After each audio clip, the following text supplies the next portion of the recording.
সপ্তাহের ব্যবধানে ধামরায়ে বেড়েছে সব ধরনের মাছের দাম।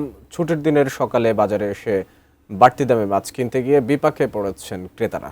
মাছবাজার পরিস্থিতি নিয়ে বিস্তারিত জানাতে ধামরাই থেকে যুক্ত হচ্ছেন প্রতিনিধি মনোহর হোসেন রুবেল।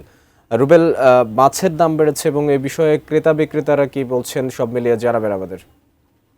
মাছ বাজারে আমি যে বাজারটিতে রয়েছি তার আশেপাশের জেলাগুলোতে যে জেলেরা মাছ ধরেন সেই মাছ কিন্তু নিয়ে এই বাজারগুলোতে বিক্রি করেন এবং এই অঞ্চলের মানুষ এই বাজারটি থেকেই কিন্তু তারা মাছ ক্রয় করেন। কিন্তু গত এক সপ্তাহের ব্যবধানে সব ধরনের মাছের দাম কিন্তু বৃদ্ধি পেয়েছে। এতে করে কিন্তু বিপাকে পড়েছে যে নিম্ন আয়ের যে মানুষ রয়েছে তারা। আমি যদি একটু বলতে চাই, ছোটো ইলিশ মাছের দাম এই সপ্তাহে বিক্রি করা হচ্ছে ১,০০০ টাকা, যা গত সপ্তাহে ৯০০ টাকা ছিল। চিংড়ি মাছ প্রতি কেজি বিক্রি করা হচ্ছে ৮০০ থেকে ৯০০ টাকা, যা গত সপ্তাহে ছিল ৪০০ টাকা। শিং মাছ প্রতি কেজি বিক্রি হচ্ছে ৪০০ টাকা, যা গত সপ্তাহে ছিল ৩৭০ টাকা। আমি যদি রুই মাছের কথা বলি, রুই মাছ প্রতি কেজি ৩ কেজি থেকে ৩.৫ কেজি ওজনের যে মাছগুলো রয়েছে তা বিক্রি হচ্ছে ৪৫০ টাকায়, যা গত সপ্তাহে ছিল ৪২০ টাকা। শোল মাছ প্রতি কেজি বিক্রি হচ্ছে ৯০০ টাকা, যা গত সপ্তাহে ছিল ৮০০ টাকা।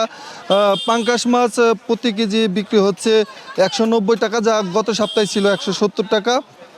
সিলভার কাপ মাছ প্রতি কেজি বিক্রি হচ্ছে ২৩০ টাকা থেকে ২৫০ টাকা, যা গত সপ্তাহে ছিল ২০০ টাকা।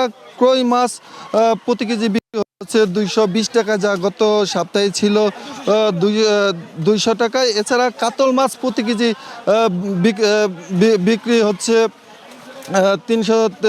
430 টাকা। এছাড়া ক্রেতাদের সাথে কথা বলেছি, ক্রেতারা যেমনটি বলছেন যে তাদের ক্রয় ক্ষমতার যেভাবে মাছের দাম বৃদ্ধি পাচ্ছে তাতে তাদের ক্রয় ক্ষমতার বাইরে চলে যাচ্ছে এবং তারা একটা দাবি করেছেন সরকারের কাছে যেন এই বাজার মনিটরিংয়ের ব্যবস্থা করেন সরকার, এটা দাবি করেছেন। এই ছিল মাহমুদ আমার কাছে ধামরাই মাছ বাজার থেকে সর্বশেষ।